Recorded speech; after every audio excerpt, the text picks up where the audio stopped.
अन्य समाचारों पर नजर करिए तो वडोदरा कारेलीबाग विસ્તારમાં ડ્રિંક એન્ડ ડ્રાઈવ મામલે મહત્વના સમાચાર સામે આવ્યા છે।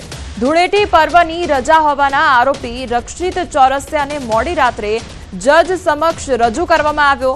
આરોપીના એક દિવસના રિમાન્ડ મંજૂર કરવામાં આવ્યા। પોલીસ દ્વારા મેડિકલ ચેકઅપ માટે રક્ષિતને એસએસજી લઈ જવામાં આવ્યો।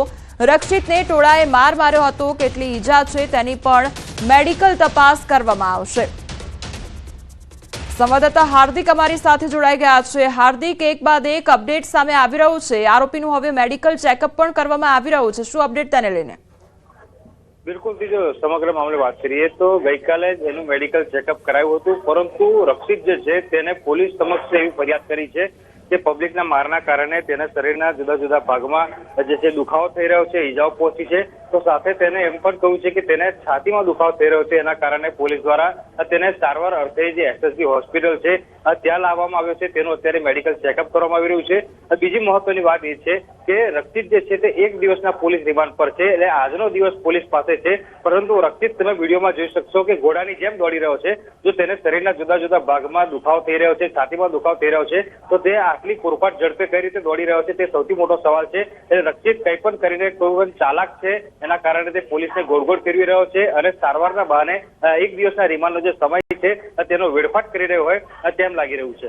કોમલ જી હાર્દિક, સમગ્ર માહિતી બદલ આપનો આભાર। તો આતંક બાદ હવે અમદાવાદ તંત્ર જાગ્યું હોય તે પ્રકારની પરિસ્થિતિ જોવા મળી રહી છે। એએમસીને હવે યાદ આવ્યું, આરોપીઓના મકાન જે છે તે ગેરકાયદેસર છે। 14 આરોપીમાંથી 7 આરોપીના મકાન ગેરકાયદેસર છે। 7 આરોપીના ગેરકાયદેસર બાંધકામના મકાન તોડી પાડવાની કામગીરી શરૂ કરવામાં આવી છે।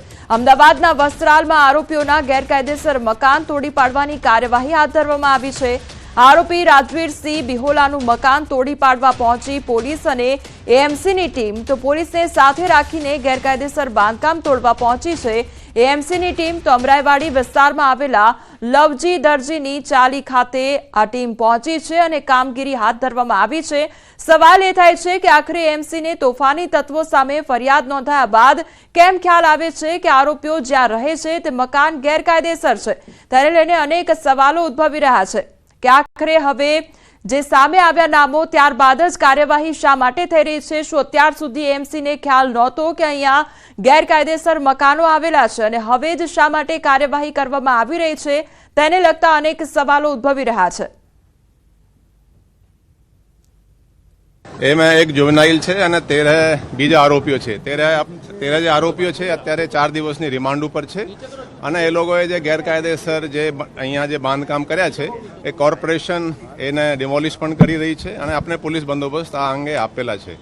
અને હું કહેવા માંગુ છું કે જે આ રીતેના જે શરારતી તત્વો જે કંઈ આ રીતે કૃત્ય કરશે, જો જાહેર રોડ ઉપર અને આ રીતેના જે ભય ફેલાવશે, પોલીસ એને બહુ કડક રીતે એ લોકો વિરુદ્ધ કાર્યવાહી કરશે। Thank you.